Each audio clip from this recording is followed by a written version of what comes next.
Hey everybody, it's me, it's your good buddy Thorn. Right now I'm Trooper Thorn of the 10th First and Only Warhammer 40K Imperial Guard, and today we are going to talk about this, the Mark III Bolt Pistol. Are you ready? Let's go.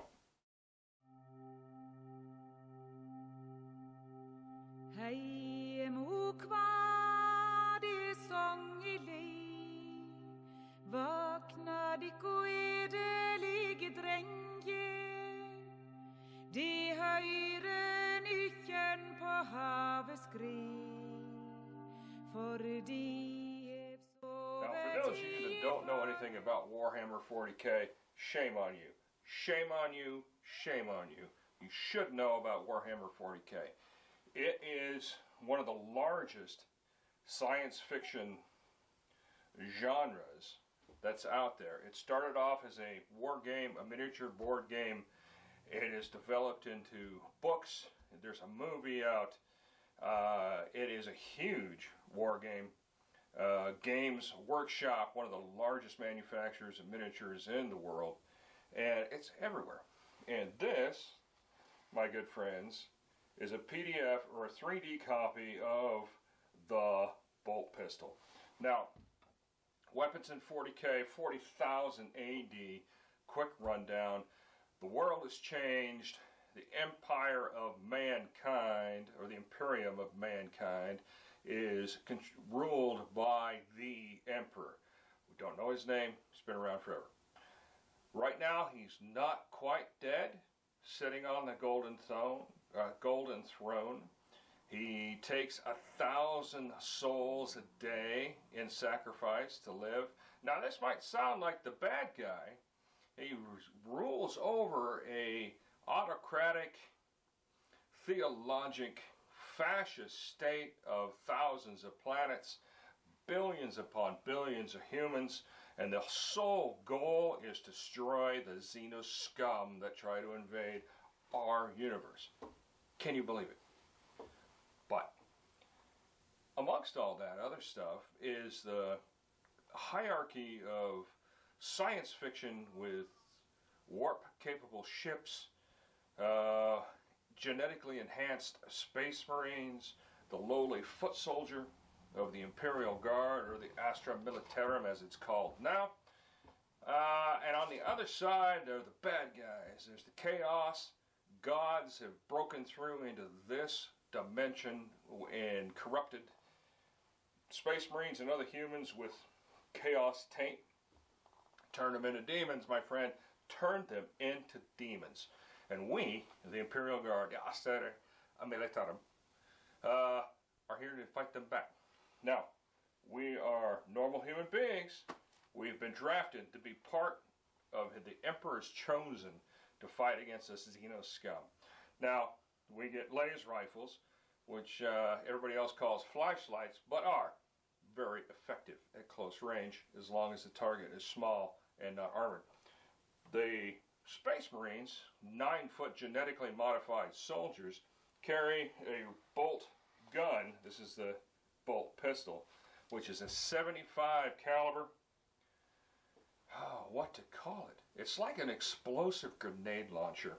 It is gas operated, air cooled. It fires a 75 millimeter rocket assisted projectile with an explosive bolt. Now, you fire one of these things, this huge bolt comes out, rockets towards the enemy, punctures the armor or the flesh of the Xeno scum, embeds itself in him, and explodes with the Emperor's righteous fury. What's not to love, my friends? What is not to love? But what we're going to do, and I picked this up, I've been playing Warhammer in Warhammer 40K since, right around 1990. So a couple years down the road. And I always wanted to get either a bolt gun or a bolt pistol like we see here. Finally, the technology's caught up, and I was able to purchase this from our good friends in the Ukraine for about $47. It is a 3D full-scale replica of the Mark III Bolt Pistol. It is big. It is big. But what we're going to do this is turn this, which is just 3D molded plastic, into something that looks more like, well, this. This is my M4. This is the semi-automatic, but it's rigged exactly how I had it in Afghanistan and Iraq. And so we're going to turn this to this. So there's going to be some painting, there's going to be some modding, and I've got on my Imperial Guard cosplay outfit that I'm starting to build.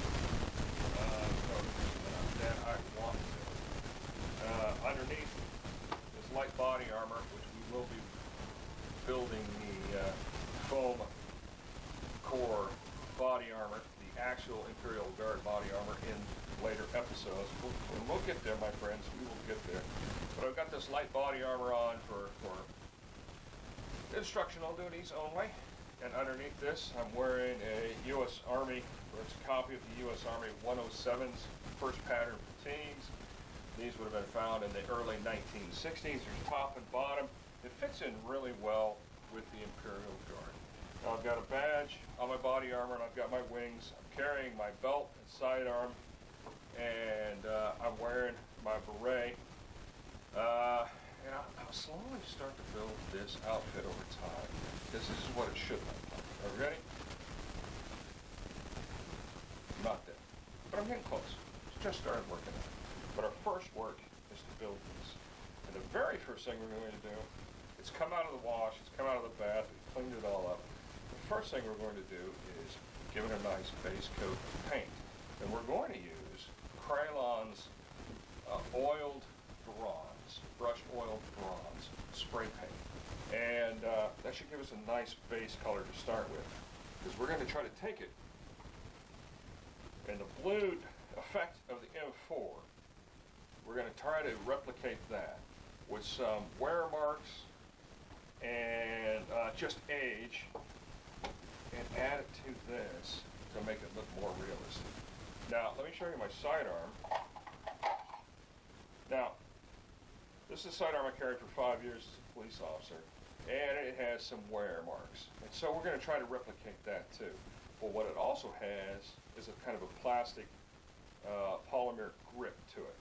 So the upper body that is not metal will be that polymer that we'll try to replicate, and we'll replicate that using a plastic dip paint. And so this should be really fun to do. It's going to take us a little bit of time, but so the first step is to get on to Krylon painting. All right, let's go to the workshop and get. Hey, and we're back. It's the next morning. We're finished with the first coat of paint. It turned out pretty good. We're going to have to put another one on there, but you can kind of see the metallic sheen to this, and it looks pretty good, really, with some detail work in it. It's not going to be too bad. Let's get a close-up. And now you can kind of see, if you put it up next to the Glock, you're starting to see that metal. But what we'll need to do, once we get this done, and probably put another coat on this, but then we can start detailing the effects of use to the weapon itself. And we'll do that with some dry brushing around the parts that would take wear, and then highlighting some of these pieces. Now, I'm really tempted to put a wooden grip here. I think I might, and do this in the plastic coat and then do a wooden grip for the pistol itself, just to make it stand out a little bit. Magazine release. The magazine itself will be painted more to look like this, the M4 magazine, the old M4 magazine. We could do it with a contrasting color, but we'll probably do this bottom in plastic dip too, the plastic, just to make it stand out a little bit, look more like a Magpul magazine that you find in the current military. And as you can see, this is a pretty good sized prop. Put up against the M4, it is a significant prop. And we will do some more detail into this, but it's looking pretty good. For our first coat, we let it dry overnight. we'll hit it again with a second coat and see where we are. Okay? So we've licked this. Hobbs is here. So cinnamon right here somewhere. So anyway, we've done our 2 base coats of that paint, and I'll let it dry for about 2 days. Now what we're going to try to do, or we'll actually accomplish, is we're going to plastic dip some of this with Flex Seal around the parts that would be non-metallic. Now if you look at the M4, you can see we've got plastic stock, plastic hand grips, plastic pistol grip. The rest of this is various metals, and you can kind of see the tone difference between the metal itself and the plastic or non-metal parts. Even with the Glock, it's the same thing. You can see the difference between the upper slide, which is metal, and the lower frame, which is composite. Now, to go to a third piece, let me push this off to the side. We're going to take a look at this, which is another weapon system. This is the H&K GSG 19 or 16, I think this one is. It's a 22 caliber rifle, and you can see most of this is synthetic over the top of the metal pieces. So we could go with a tan like this, but in our case we're going to go with a black. So the very first thing we need to do, get this out of the way, the very first thing that we need to do is mask off the parts that we want to have that rubber piece. And I know that I want to do pistol grip in that. And we will take a line right about right here, mirroring the frame on the Glock. And then the bottom of the magazine, I want to do plastic dip. And then this housing on the side. And we'll probably do that to an inch of about, or a depth of about 8 or 9 millimeters. And we'll mask it off with just painting tape, and then we'll go from there, okay? So,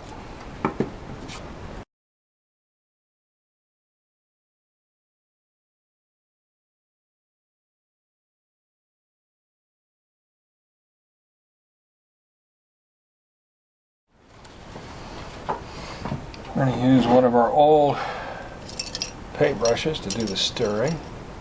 And we have a stir stick. We'll use that.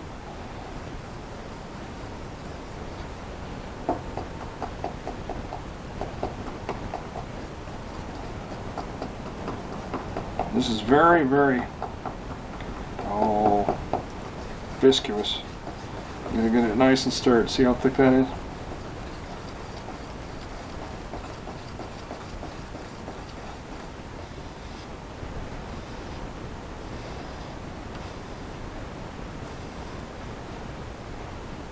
Now, we should have a plastic coated stick here. Alright, so this is obviously too big, so we're going to cut this down a little bit. And so we're going to just do this here. I thought I had smaller brushes.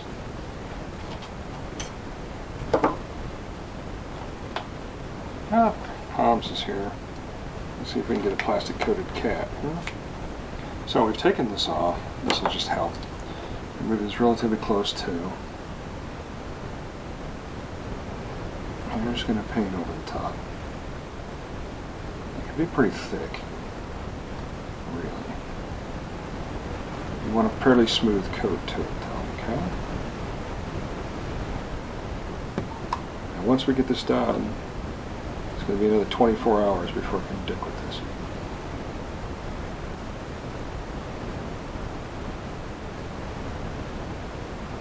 And the way this is made, this will kind of balance itself out.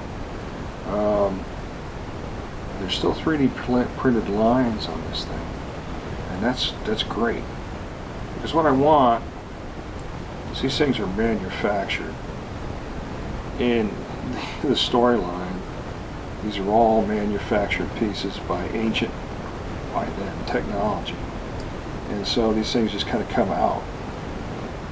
of the plants that get issued to the soldiers. And so a rough finish on it is perfect. There's billions of these things are made. Now there's such a thing in the store about artificer or artist level manufacturing equipment. And see how that tone changes? That gets rid. So I want to make sure.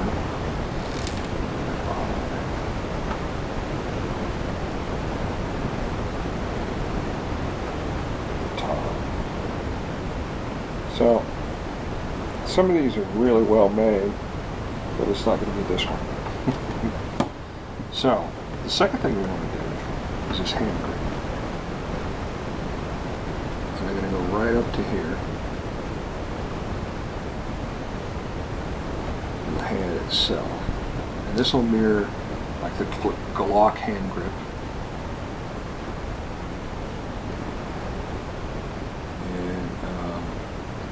I mean, even the M4 hand grip for that matter. We'll leave a metal piece for the bottom of the trigger well.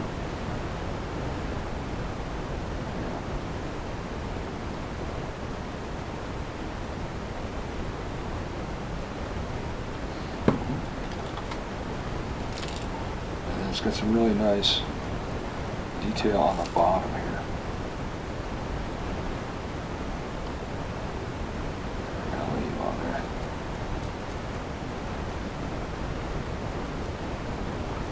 Goblins is here watching us. She's in the light, actually.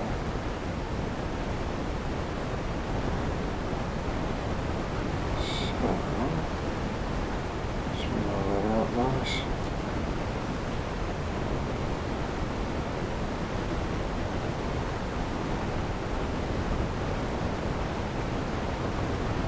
I'm not trying to put very heavy coating on any of this.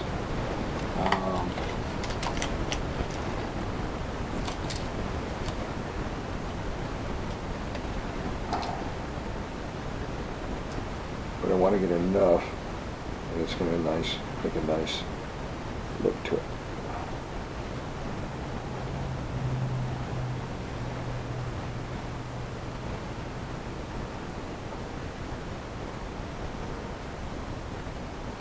So we'll probably put a second and third coat on here too. Alright. No bubbles.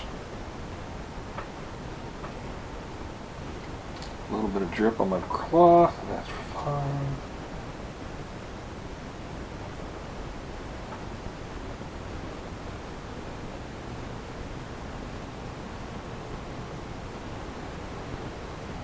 Yeah, it's already starting to get a little tacky, which is cool.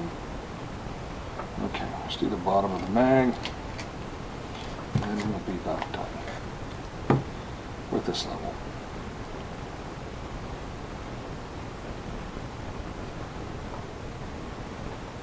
So this will be like a rubberized bottom to the magazine, which is pretty common with some of our modern stuff. And then the mag itself will be painted with the metallics.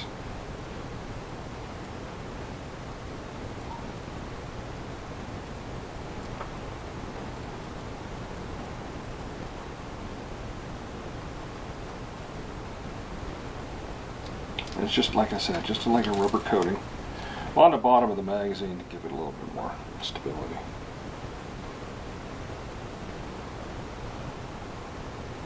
But in here, this is really all I'm trying to do is change the coloring a little bit, change this structure to make it look cool. Make sure I don't grab anything. And a little bit on the front, right through here.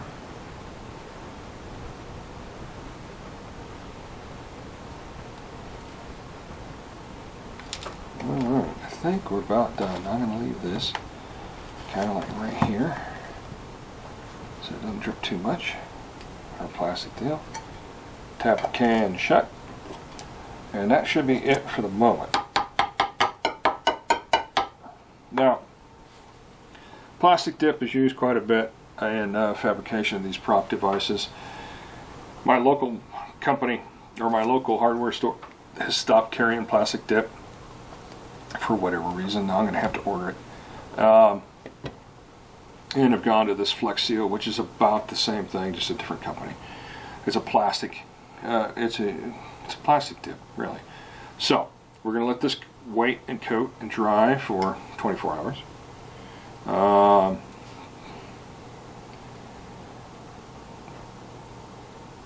Yep.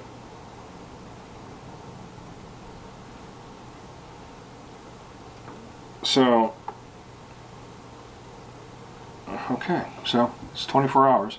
Let this side do, and then we can do the other side. I probably don't coat this on the other thing. We could probably put it on its end after a little bit of time, but I really don't. I want to have this a flat surface on the top. That's kind of where I'm setting it. So, all right. I'll see you in a day. Okay, so more than one day has passed, and what we've worked on is we've added another coat of Flex Seal on this, on the pistol grip, the magazine, and the main body kind of replicate the look of the Glock here, and yeah, it turned up. It kind of turned out pretty good. But now we need to do some wear marks, and we've got our hobby paints out, and we're going to try to do some more work on that. But you can see where the pistol grip, the wear marks coming in and out of the holster are going to be the one things that we work on. Now, we're using our patented styrofoam palette and our big paintbrush and our Hobbycraft paint, which is apple barrel, or at least, well, this is our local Walmart paint. And we're going to use gunmetal to start with and kind of work on our edges a little bit. And the reason I'm voicing over this is, I forgot to turn the mic on. So, this is a couple days later, and we're getting started. Now, when you're doing the highlighting, you're really looking at the light, where the light hits. So you're going to hit these pieces and kind of lighten them up a little bit. And what you see me doing here is kind of cleaning off some of the dust and particles from cleaning up from the plastic dip. And so let's just well, let me get painted here in just a second.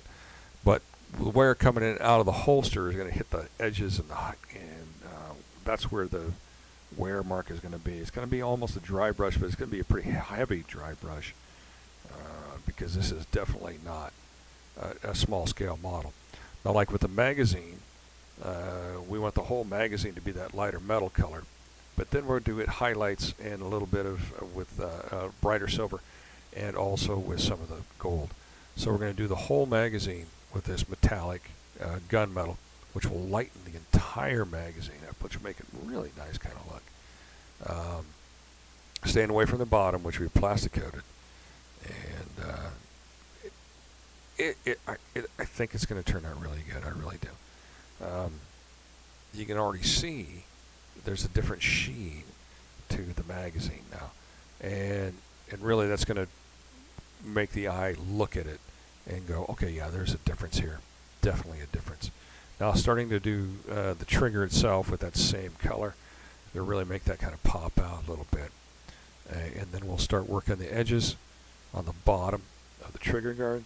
There's a lot of wear right there because your hand is always moving. The hand is usually dirty and greasy, and wear that off.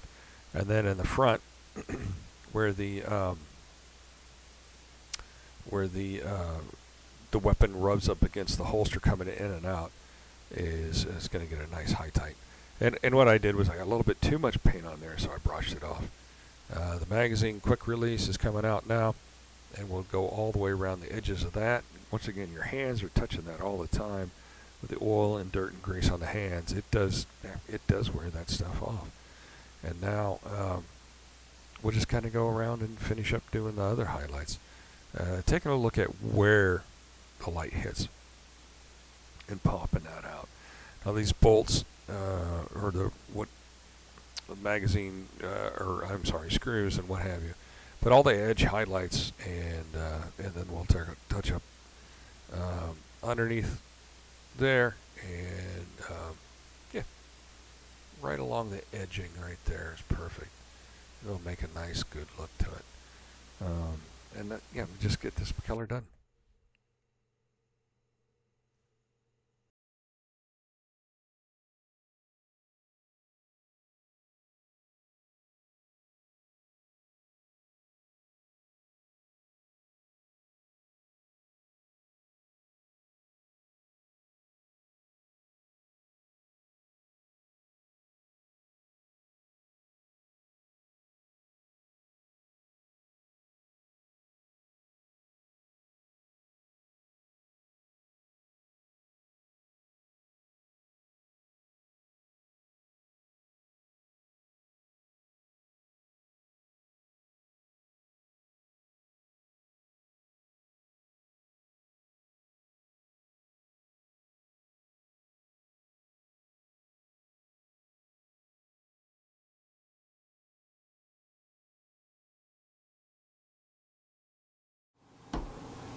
And we're all pretty much finished up. Everything's dry. Still got a little bit of work to do. But we're going to call it quits for now because we want to move on to something else. But this is a Mark III bolt gun by HDFabricationCo. You can find them on Esty. They make fantastic 3D models. I highly recommend them. Griff is a great guy to work with. They ship from the UK into the middle of the United States. From the UK, it was about a 10-day shipping process for this.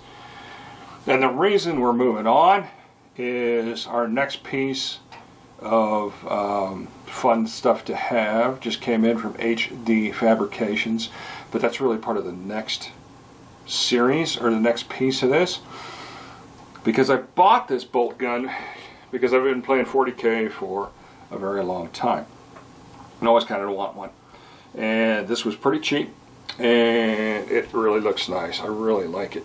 And I did the plastic dip on this side. You can really see the variations in tone with just a little bit of paint, with well, less than 4 colors. Well, 4 colors. And you can see the back side where I didn't do the plastic dip on the top, and I will do that after a little bit. But it does look really nice, all 4 sides. I do need to paint the interior just a little bit, and yeah, it looks pretty good. Key thing, don't put plastic dip down on paper when it's still wet. Got to clean that up. But this is really nice, really nice. And so our next, this leads right into the next thing we want to do, is doing Warhammer 40K for such a long time, and doing LARP as well. I always kind of wanted to mix the two together and not really know how to do it. But what we're going to do in the next series, and it might take 2 or 3 episodes, is to do a recreation of an Imperial Guard regiment. And we could do Cadian, we could do Krieg, we could do a lot of different things, but the one that's always stuck in my mind is the one by Dan Abnett, Gaunt's Ghost, the Tanith First and Only. So we are going to start that in this next episode, of recreating a soldier from Gaunt's Ghost, the 1st Regiment, the Tanith First and Only. And I've got most of the pieces put together, and this is really why this bolt gun stimulated that. Is now this is effective and cheap to get, and so are the rest of the equipment for the Gaunt's Ghost. So once again, HDFabricationCo for the bolt gun. Like I said, I just got their next package in. I will be ordering more. I highly recommend them to you. I will link them down in this in the comments below. But you can tell just with a real quick paint job how effective you can be. Can't really LARP with them, I suppose. I suppose you could somehow. But maybe we'll take a look at how to modify the Nerf ping pong ball guns into LARPing the First and Only 2. But this Glock 22 with my service pistol and our Mark III bolt gun. And that's going to wrap it up for this. I'm really happy with the way this turned out. It's a very nice piece. Like I said, it is a beefy thing. And yeah, I think it looks great. I'm really happy with it. I'm really happy with the way this turned out. Yeah. Oh yeah. This is really nice. So, this is Thorn, signing off. You have a good one. We'll see you next time.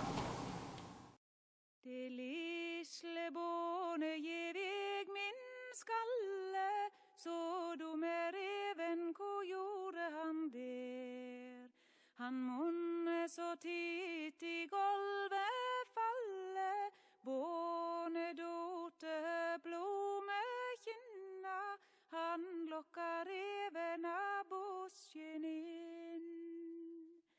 Klokkaren gjeve eg meg tunga, så do med reven, hvor gjorde han der? Han må for åmugen les og sjunga, båne dote blommekinna, han lokkar